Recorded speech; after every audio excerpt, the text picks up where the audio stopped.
I'm Whitney. I'm Mindy. And I'm Deb. We're three best friends who love nerdy things. Well, some people think we're nerdy, but we think we're pretty awesome. This is Our Nerdiest Thing.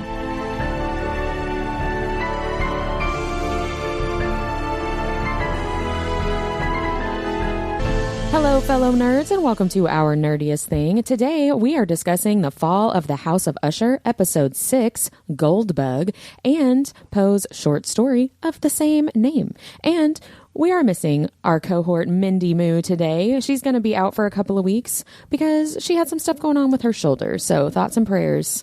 Slices and dices. Slices and dices. We miss you, men, and we'll see you in a couple of weeks. Before we get into it, Deb, will you please share our nerdiest cocktail? Of course. Tonight's drink is named Go to Sleep in all caps. It's themed after slowly losing it from exhaustion and Verna, and it pairs well with Clean Beauty and Wellness, the worst brand launch ever, and shattered glass. How much glass does that woman have in her house, by the way? Too much. Right. It may cause you to have you to oopsie a heavy object into your stepmother's head. That's awful. So this drink is kind of like a lemon hot toddy. It's really, really good. And Whitney didn't even do this on purpose, but if you can tell by my voice, I've had the flu and it's really nice. You've got sexy phlegm today. I know. I've got smelly cat, smelly cat. So if you hear me cough or, gag or breathe heavy, I can't help it. It's not because I'm horny. Two things can be true at the same time. That's right. No, I will say, because I talked about the Real Housewives and Camille's episode, this episode I also thought about the Real Housewives because there's a classic episode and a classic quote from Bethany Frankel, Real Housewives of New York, from the Scary Island episode that fans know about, and she screams at somebody, go to sleep! Go to sleep! You're crazy! And I thought that in my head over and over again this whole episode. I feel like that is apparent on most nights. Yeah. Like everything. Just close your eyes and don't open them. Everything would be better if you would go to sleep. Yeah, and for real. My older child, I swear I say it 5 times a week. You're going to feel better after you get some sleep. Mm-hmm. Yeah. 100%. Well, that brings us to our nerdy and dirty recap. And first, I'm going to tell you about The Goldbug by Edgar Allan Poe. I had never heard of this story before. And spoiler alert, it's another weird one. But I think at this point, I should just not expect anything different from good old Edgar. So I will say, from the get-go, this story has a very problematic slave character that is really a caricature of a person. They're definitely making fun of him being black, which is 100%. Obviously not great. The original story uses language that we would not ever use or promote, and this story was written in 1843, which I think is pretty important context for those two facts and the way that story incorporates this character. But I will also say, take this with a grain of salt. Some people give credit to Edgar Allan Poe for giving Jupiter, this character, actual dialogue in the story and not just having his character be a silent presence, giving him an opinion. Okay. I mean, I guess that's true, but the bar is low, friends. Right, yeah. The bar is low. So anyway, here's the summary of The Goldbug. So we have our nameless narrator who gets a visit from his friend William and William's freed slave companion, Jupiter.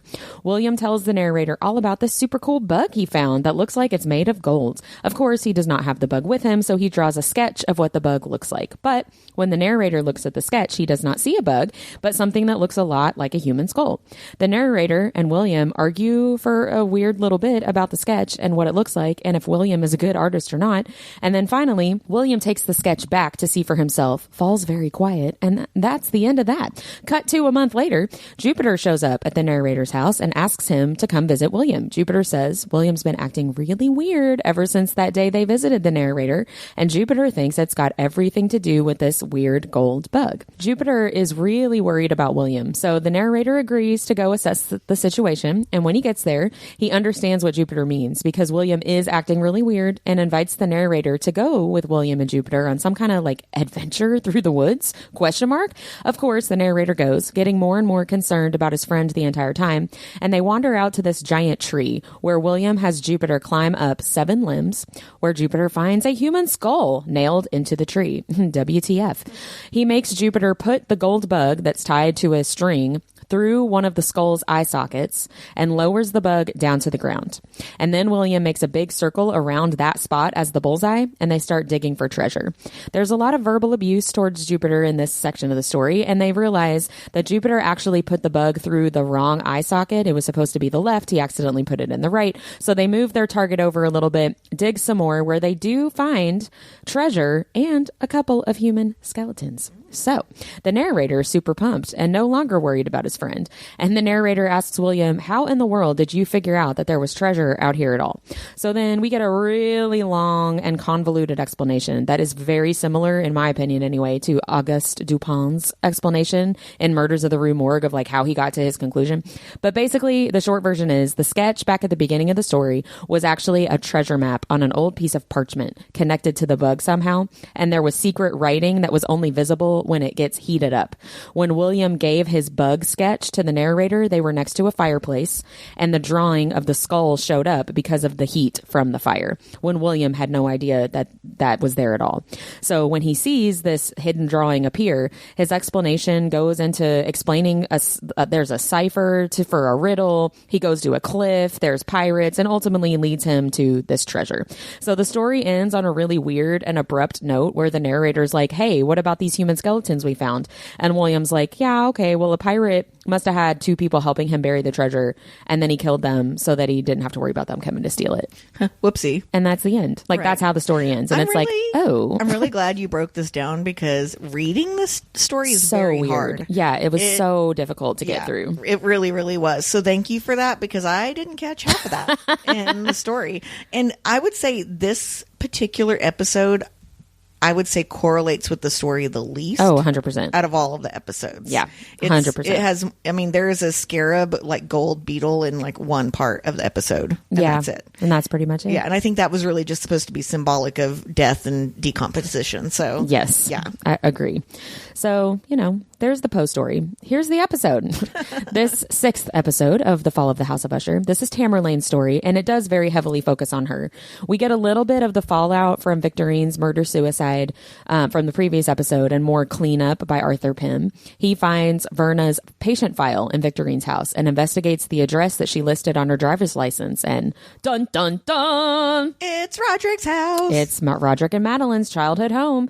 She's definitely messing with them and having a little bit of fun. So we find out a little bit more about Arthur Pym, but I don't think it actually answered any questions for me about him as a character. So we find out that he went on some kind of famous transatlantic world expedition and came back a different person, I guess. I'm going to talk about that. Oh, okay, good. Yeah. We get a little bit more flashback of 1970s Roderick and August, where Roderick is sneaking into the Fortunato basement and making copies of fraudulent documents. And then we see present day Roderick sitting in front of a basement wall, telling Madeline that he hears bells, and she slaps him right across the face. And I was like, oh, dang. So we see a little bit more of concerning evidence that Freddie is going to try to kill his wife. He's still doing that cocaine he got from Leo and drugging Maury with something to paralyze her and prevent her from speaking, but not preventing her from being awake and lucid. So that's not horrifying at all.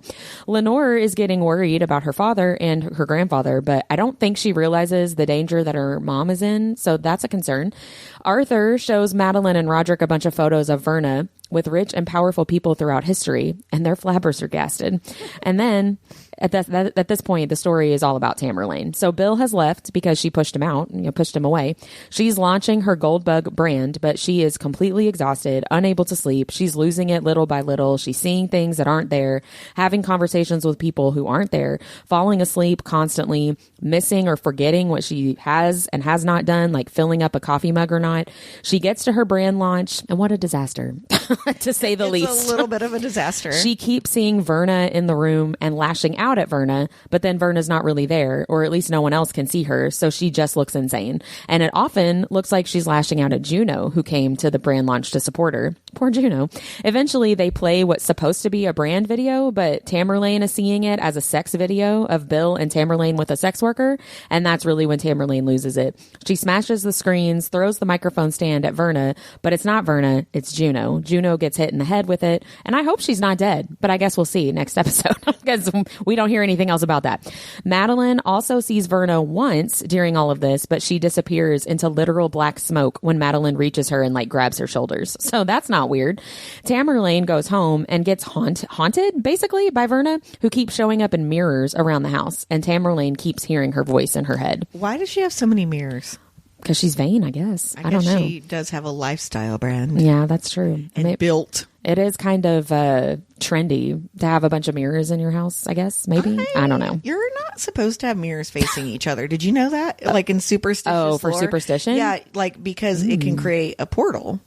And then you're also not supposed to have a mirror at the end of your bed, like facing your bed, because it opens up your dream state to the other world. Which Tamerlane had mirrors on her ceiling, which I guess they like sex workers, so that makes sense. That's a sexual thing, yeah. Right, but like I don't want to see my husband's bare ass from above. No. Yeah. I don't want to see it from below. I guess I'd rather see it from above than below. I don't want to see the faces I make. No, thank you. For sure. I'd be like, oh my God, how do you find that sexy? It's like that episode of Friends where Ross and Rachel watch their video and then they're like, oh no, turn it off. No. I think we probably all would feel like that.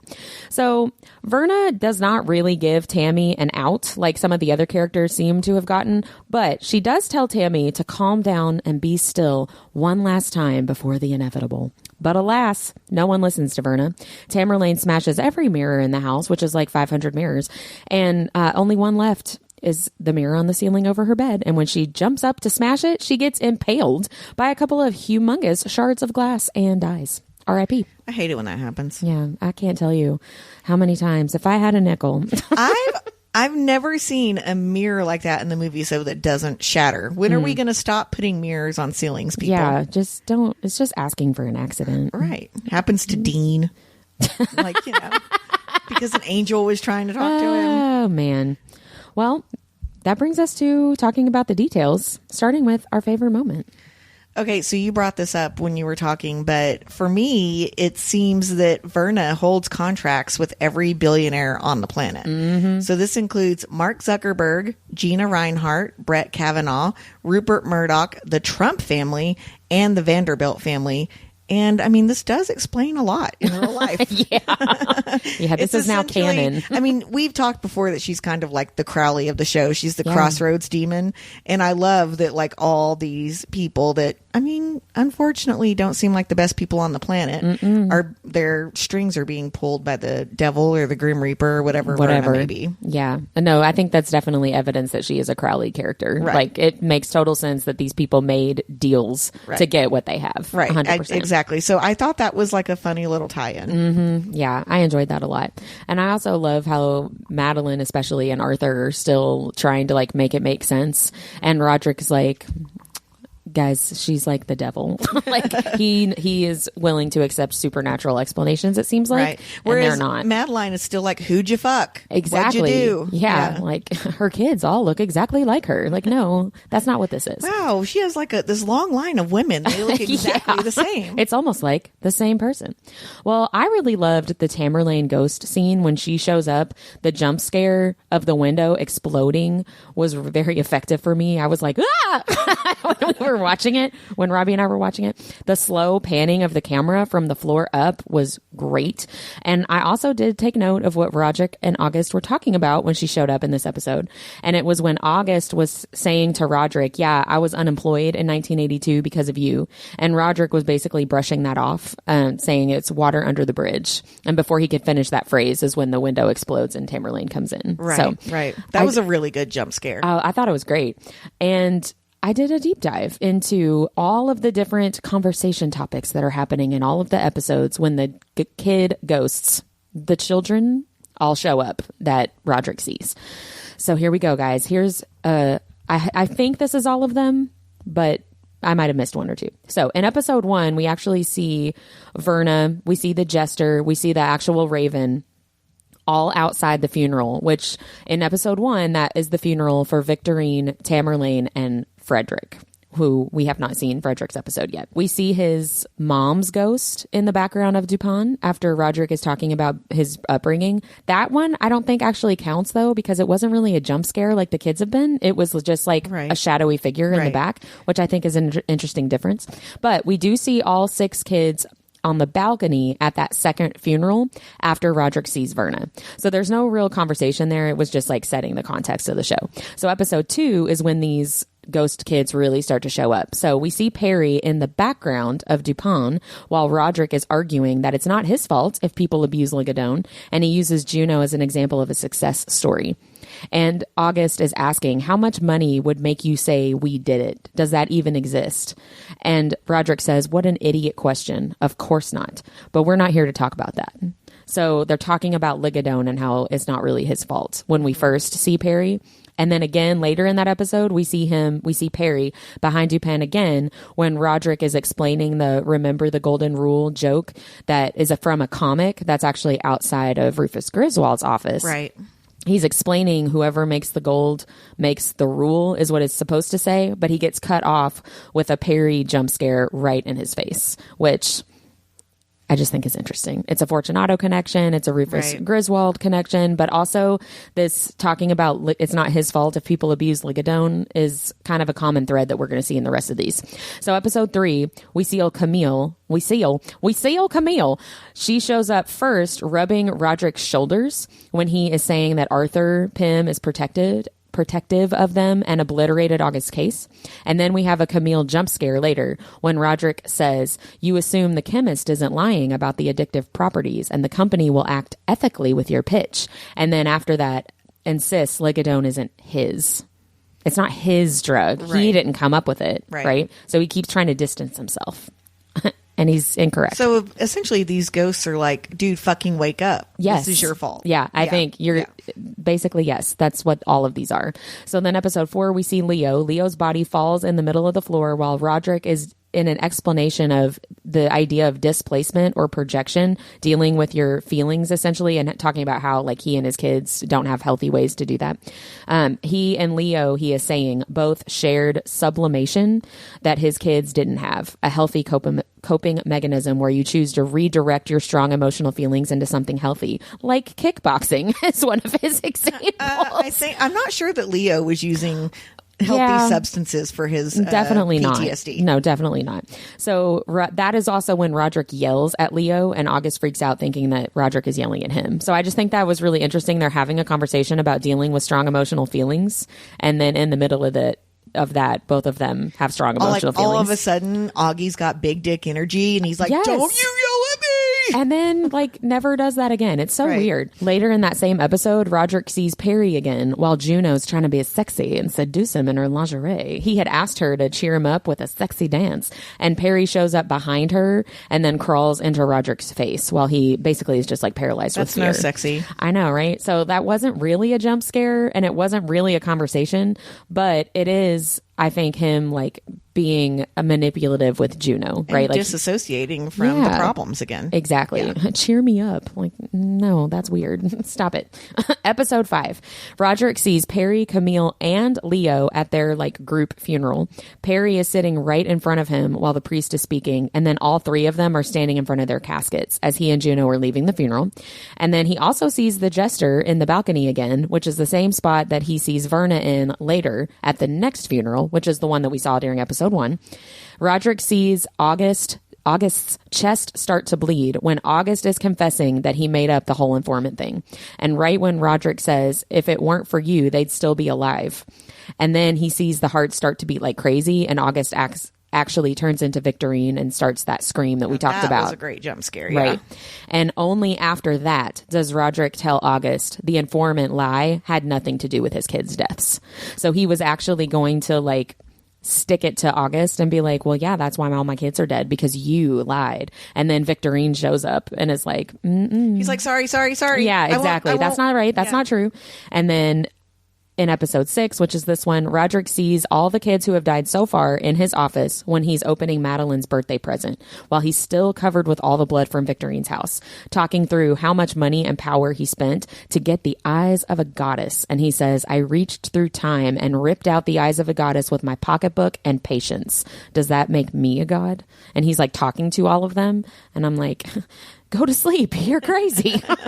And then they show up in his office again while he's talking to Lenore. She's sharing her concerns for her dad and for Roderick. And he says, all that we see or seem is but a dream within a dream, which is a quote from Edgar Allan Poe as well.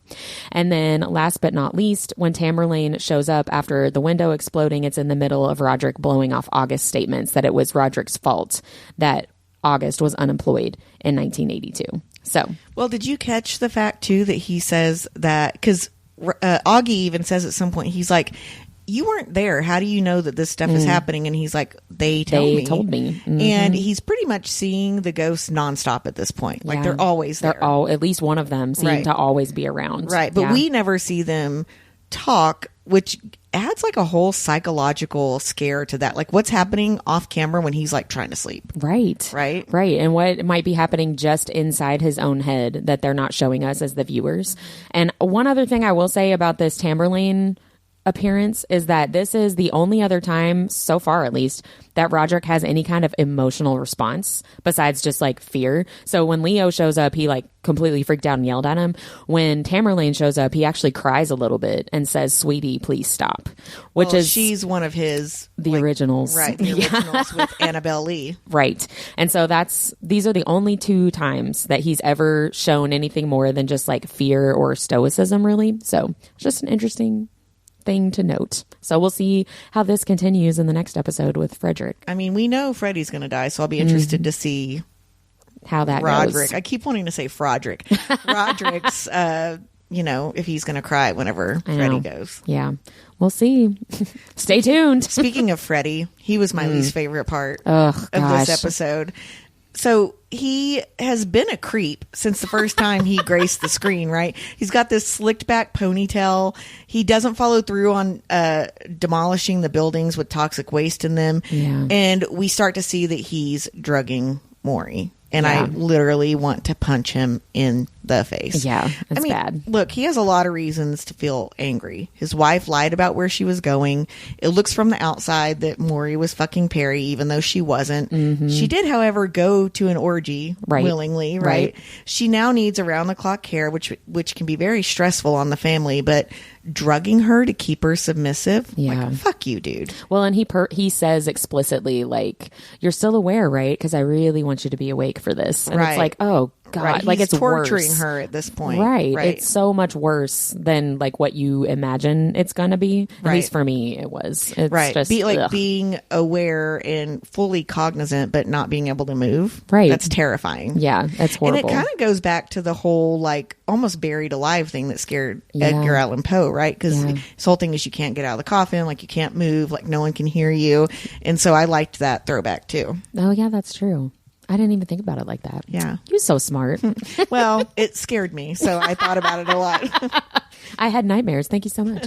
Well, Miley's favorite moment was really Juno getting hurt at Tamerlane's launch. No one would be shocked if Tamerlane purposefully attacked Juno, right? Like, she has made it very clear throughout this entire miniseries how much she hates. Not even hates, it's just like complete apathy for Juno. Detests. As like, she just is. Nobody would think it would be weird for her to attack Juno, right? Even though that isn't what she was ultimately trying to do. It was just Juno's like collateral damage, right? But earlier in this episode, they had just had a moment where it seemed like they had some kind of understanding between the two of them when they were both looking for Roderick, trying to get a hold of Roderick, and they both shared, like, Tamerlane was like, he doesn't answer for us either. Like, it's not just you. That's just how he is. And I thought that was a nice little moment. And it's then the first time you see emotion from Tamerlane, like too. Humanity at all, right? And then Juno being there to support Tamerlane, even though Tamerlane has been so awful to her. Like, Juno's a good person. And I just hate that she and Maury are just like this collateral damage for the Usher family's overall crappiness. Like, it just makes me sad. Well, I do want to talk a little bit about Tamerlane's insomnia because it's kind of what drives her insane, right? That's why Juno got hurt. Right. So I've spoken about this a few times on the show, I think, but for decades, I had chronic insomnia, and sometimes I would only sleep like an hour or two at night. And I considered, like, 5 solid hours like a huge win for me. I'd be like, woohoo, I feel so great. But like I was barely coping, guys. And when I first started having RA symptoms, my doc was concerned that like the sleep was hindering my well-being and my ability to heal, which, spoiler alert, it was. And as you probably know, a person has to have REM sleep in order for the body and the brain to rest. And I was never getting that. So I just, kind of at the time kept getting more and more sick. So not sleeping for days at a time can really wreak havoc on your body. You have slower response time, you have memory issues, and really can't concentrate to save your life. So even though Tamerlane's instances were over the top, they're not so far off base as to what actually happens. It's not science fiction, really. Your body is kind of trying to shut itself down, even though it can't. So, like, I used to hold things in my hand and not be able to find them. I would forget entire conversations, forget coworkers' names. I would do things like unlock the house, leave the keys in the front door, and just leave the door open. I did this stuff all the time. It would freak my husband out. So, for the record, I saw a sleep therapist, and I sleep quite awesomely now. I got a solid 9 last night. Ooh. So, I found this article that is pretty funny, but it's relatable to anyone with insomnia, including our not so sweet Tamerlane in this show. I'll link it in the show notes, but wanted to share a few of these hilarious and creepy stories from real insomniacs. And I can truly attest that this is how your brain works when it can't rest. So these, I'm going to read it from like first person point of view because that's how the stories were. So number 1. I was laying on my couch watching TV and glanced up and noticed a glass of orange juice sitting on a table across the room. I thought, that's weird. I don't remember pouring a glass of juice. And then, wait, I don't even have juice. Someone's in my house and they brought a glass of juice with them. And then it says, then I realized it was an unlit yellow candle. It makes you really paranoid. Okay, so the second story. I saw my cat sitting on top of my dresser at about 4 a.m. I couldn't figure out why she wouldn't move, so I went up to her and petted her for a solid minute until my cat walked into the room. I had been petting folded clothes. It reminds me of Adventures in Babysitting when she's petting the rat instead of what she thinks is a cat. Okay, story number 3. I hadn't slept for 2.5 days, and I was finishing up one of my shifts at work, and I started hearing voices and seeing things. Oh, no. It was beyond terrifying. I saw pictures with their eyes moving and shadow figures stalking me while saying, he's too tired to pay attention, and we should take his soul now. Oh, my gosh. Yeah, seriously. That's horrifying. Yeah. Okay, story number 4. I hallucinated crazy shit with mirrors, winking at myself, going on an hour-long speech, and jumping around the room, but they were only the reflections. One horrible night, I had my reflection step forward to me out of the mirror and fall into the ground as if it was falling off a long cliff. I would probably call a priest at that point. Honestly, I really would be terrified. Right. Oh my gosh. Okay, number 5. I was working on a paper for college and it was very late at night or very early in the morning. I stood there thinking for a minute and my cat stood there staring and purring at me.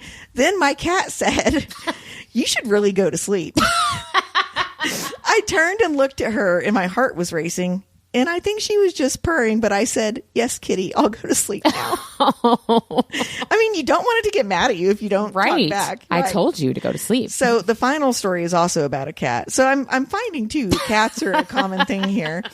Last night, I wouldn't let my cat in my room because I was afraid that there was a huge pool of blood soaked into the carpet, and I thought the way my cat was scratching at the door sounded like a demon, and therefore my cat was demonically possessed. Oh, my gosh.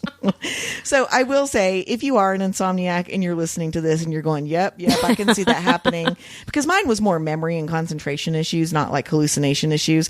But there you can get help. You don't need to take sleep medicine. You actually need to go to therapy. I went to a cognitive behavioral therapist and he helped me figure out why I couldn't sleep at night. And it was all trauma was what it was. But I worked through it and yay, you sleep better. Yeah, and I don't hallucinate or anything. Yeah, that's always a win. If I can get through a day without a hallucination. But my husband was always like, we talked about this. And I'm like, no, we didn't. I just couldn't remember anything. Yeah. It was insane. Yeah. Yeah. It is scary how quickly sleep can affect your body in positive and negative, right? Like how fast a good night's sleep makes you feel better and the opposite. So I linked the article in the episode. There's like 18 of those types of stories in there. And they're funny if it's not happening. Right. To you, they're funny because it's somebody else. Right. Yeah. Yeah. Well, let's talk about our biggest revelation from this episode. And actually, my biggest revelation is courtesy of Mindy. So shout out to Mindy, because last week she pointed out that Roderick saw the jester again at the funeral. And when we were talking last week, I had just watched this episode. And so when she was talking about that, I was confused at first watching this episode when Roderick said that he was hearing bells, because I had forgotten about the jester and that he has bells on his hat. And I was like, I think they kind of do that on purpose. Right? Yeah, they do it separately. And when she was talking about the jester, I was able to put two and two together. So now I know, or I feel confident at least, that whatever happens with Rufus and Fortunato, that, you know, mysterious New Year's Eve night, whatever, like that has everything to do with the jester and the bells. That's my theory. So thank you to Mindy for helping me put that together. You'll find out in a couple of weeks. Yeah. What was your biggest revelation, Deb? So, you know, the story that Roderick is telling about Pym in the show, how he did, he traveled to the poles to find the inside of the earth, right? Yeah. That was the main story.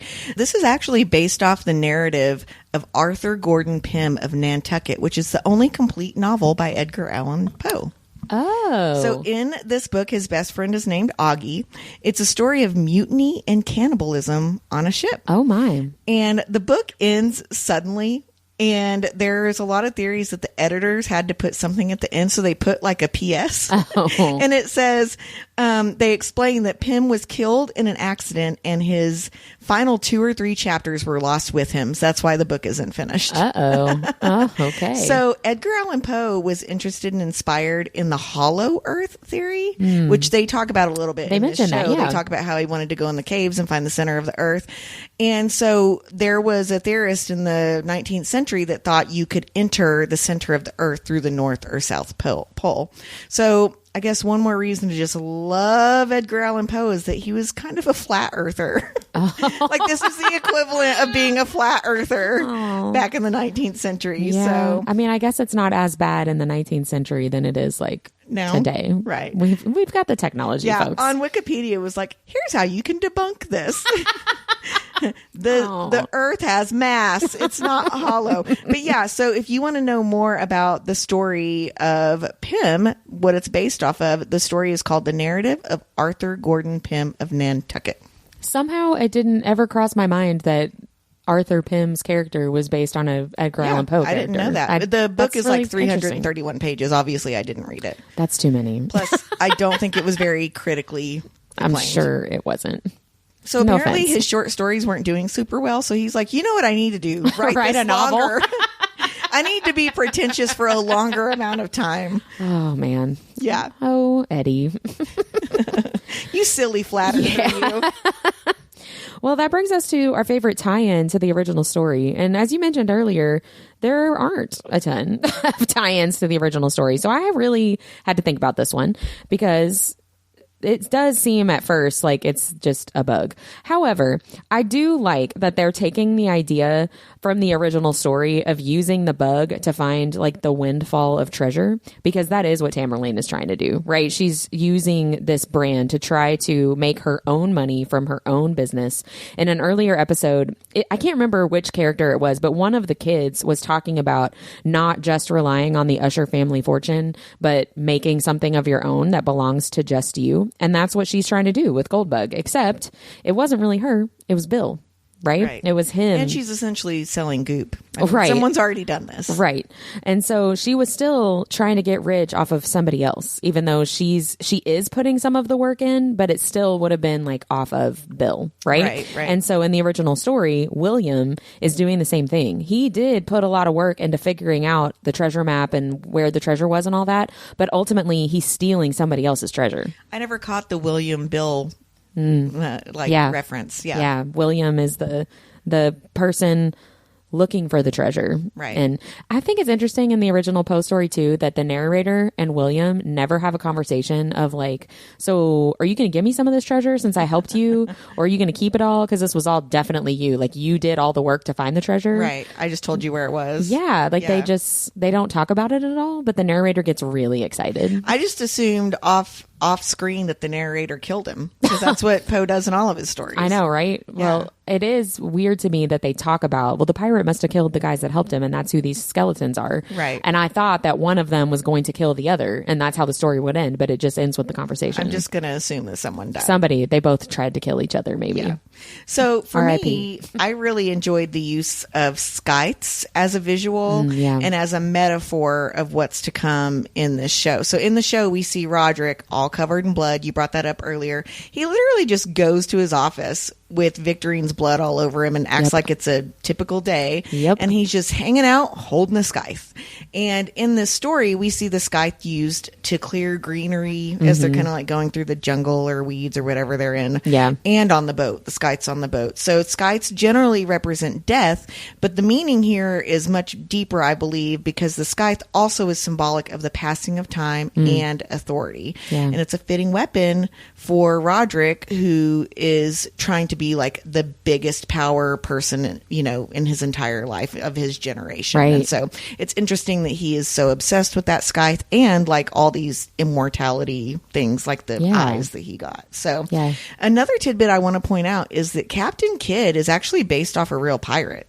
Oh. And this pirate wasn't really known for like looting or conquering a lot, but more so for burying enormous amounts of treasure that have yet to be found. Oh. It's believed that he buried treasure in Nova Scotia, New York, Connecticut, and off the Florida Keys. He was a Scottish pirate. It reminds me a lot of Outlander. Yeah. When they like know where the little like buried treasures are. Yeah. And, but it's all like around the U.S. and the North American continent is where he buried these things. I wonder how many people have gone out looking. You can look it up. It's a lot. I bet. A lot of people have looked for it. But I'm like, if you buried something off the Florida Keys, that's gone. Right. Yeah. Yeah.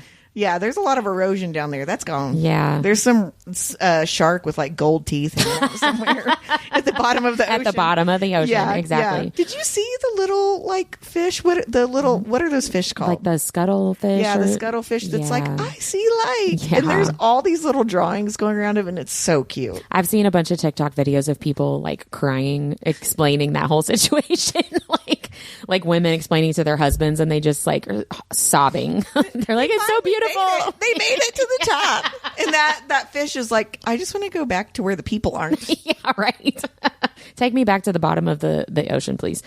Well, let's go into our episode MVPs. Mine is somebody that I don't think we've talked about at all.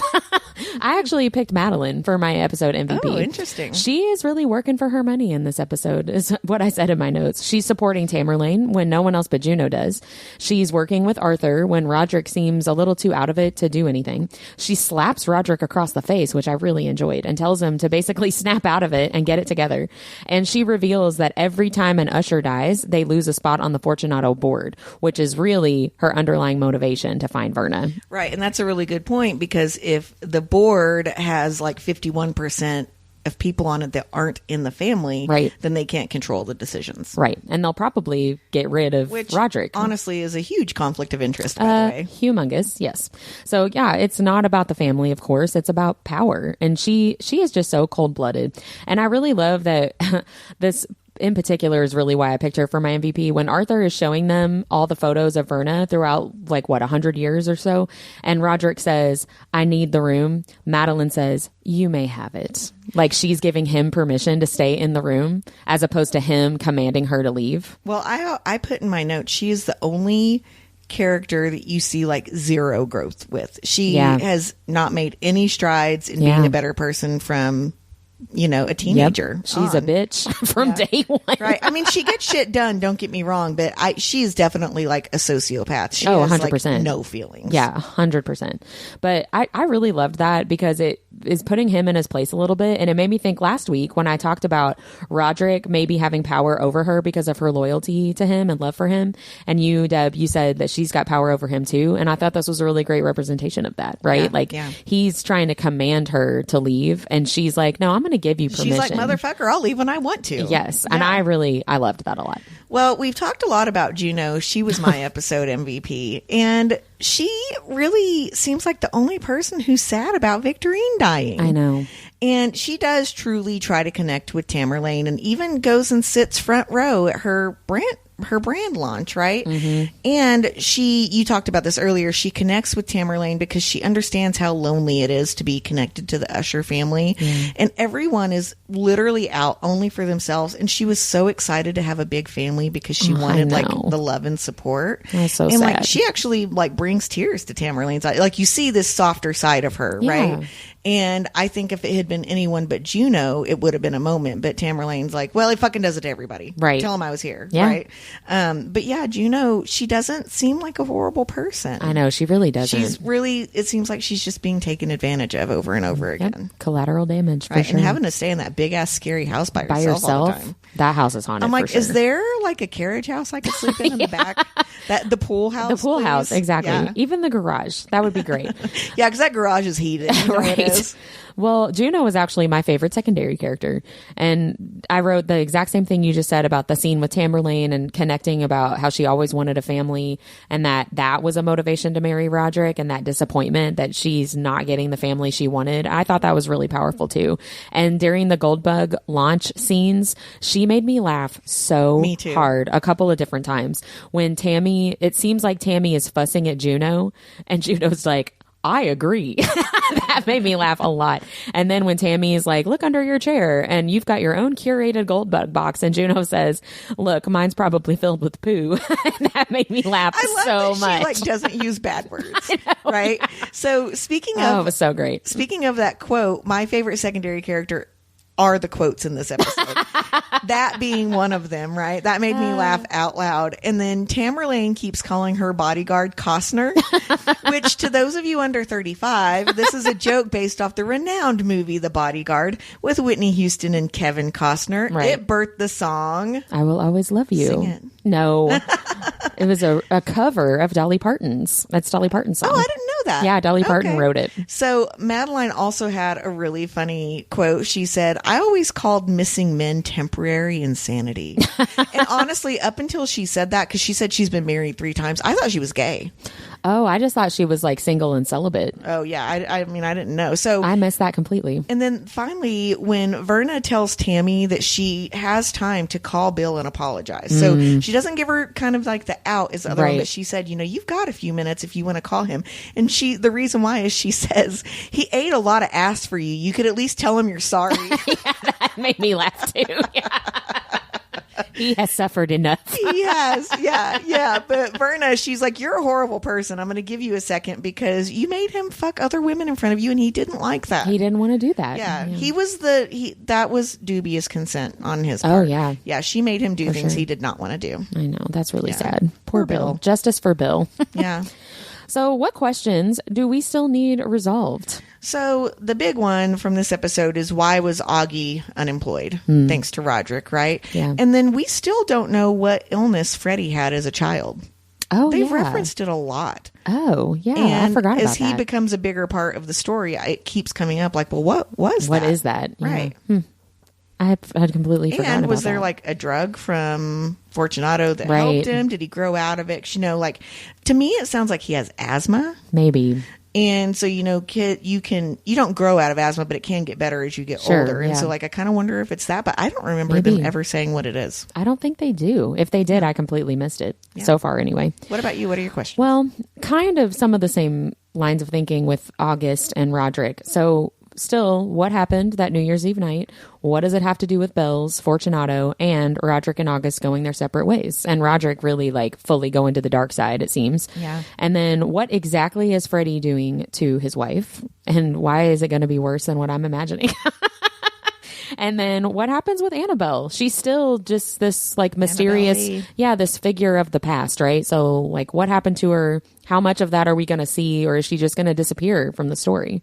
So you do find out what happens to her. I think Yeah. it's in the final episode, though. I actually finished the whole show. did? Yes. I've prepped 3 weeks of podcasts. See, I can't do that because these episodes are so in depth. I want to keep watching Yeah. every time I watch an episode, but then I'm like, no, I'm going to get confused. That's what I fully prepped for every episode before I watched the next one to try Yeah. to keep it straight in my head. You're such So. a good student. Robbie really wanted to finish it, and I did too. I was like, okay, I can work ahead a little bit. It's rude to make Robbie wait. Oh, yes, of course. Shout out to Robbie. So what are we looking forward to for these next 2 episodes? I really am looking forward to see how this like shapes out for Madeline. Yeah. Like I said earlier, she hasn't grown into a better person. She's not really improved herself. The only thing she's done for herself is make herself richer. Yeah. I wouldn't say she's even really brought any new technology to the world because she uses the word algorithm and I'm not sure she knows what it means. She's working on something, but it doesn't seem to be working. Right. And like ready to launch. I don't really see what her contribution besides having like brass balls, like what her contribution to the company is. I think it is that though. She has to be the one to keep everything together whenever Roderick's out just fucking random women everywhere. Yeah, that's true. Standing in I for find it Roderick. hard to believe he doesn't have any kids younger than Perry. Maybe he does and he just doesn't know. Yeah. Well, it's too fucking late now. Sorry, guys. You should have claimed the birth while everyone was still living. I know, right? Well, I'm looking forward to just seeing how everything's going to come together these last 2 episodes and make things make more sense, right? And then also just like what is happening with Freddie in the next episode, because we know that he's the last kid to die, right? Next episode is his, so I'm just interested to see how that all plays out. I just keep thinking how in Midnight Mass he played like an older dad. I know. It's so interesting what they can do with makeup, right? Because he looks like he's 23 in this. Well, you know, the guy that plays Rufus is in Midnight Mass. He is he's the dad with the mustache. Right, he's the dad of the girl that plays Lenore, right? Is that the same girl? Yeah. Is it really? Yeah, it is. Yeah, I remember him because when he like goes full vampire in Midnight Mass, he says, "Don't be suspicious." And it makes me laugh because he's about to attack somebody, and that's Coley Rufus. on his page, because I went to see like if there's any new Mike Flanagan stuff coming up with this group of people. I don't see anything, which makes me sad. Yeah. But he has like a whole post about the other actor, this guy, about how wonderful he is in person and how great he is to work with. Well, good. Yeah, because he like sure when does people play an asshole. I know, right? I like when people are good people, right? And also talented. So shout out to Don't Be Suspicious guy.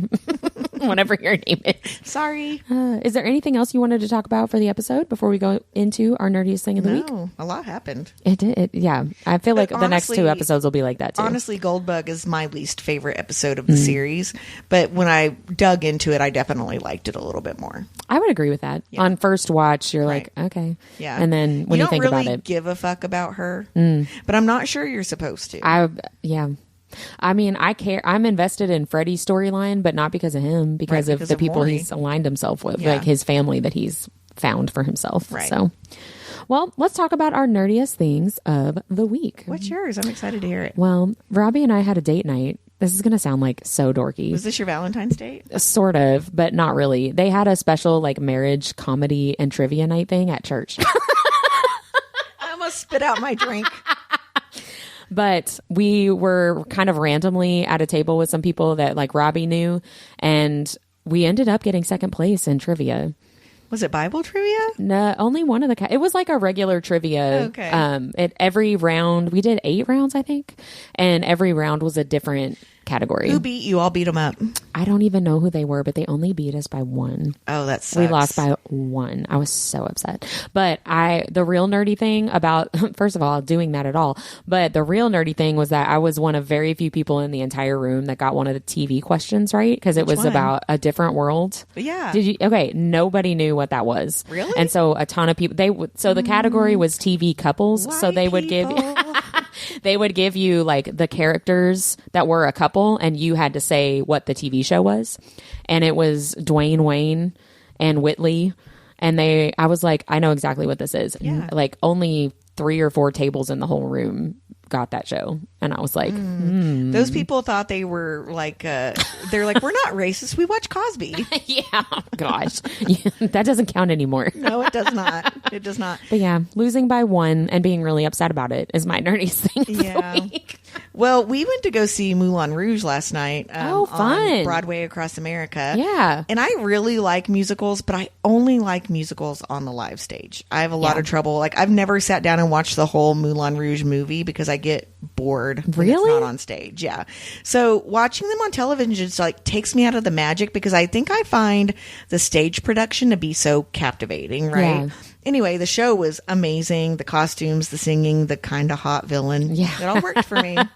And they update the show with like more contemporary music. Yeah. But they still have like the same like Love Lifts Me Up Where I Belong and like those main things that are really known from the movie. But the cast was like spectacular. Yeah. They did a wonderful job. That's awesome. Yeah, it was great. The last few shows that I've seen here in Louisville, like their PNC, Broadway, whatever it is, have been really good. Yeah, we do get really... I think people like scoff at Louisville, but people don't realize, number one, what a big city it is.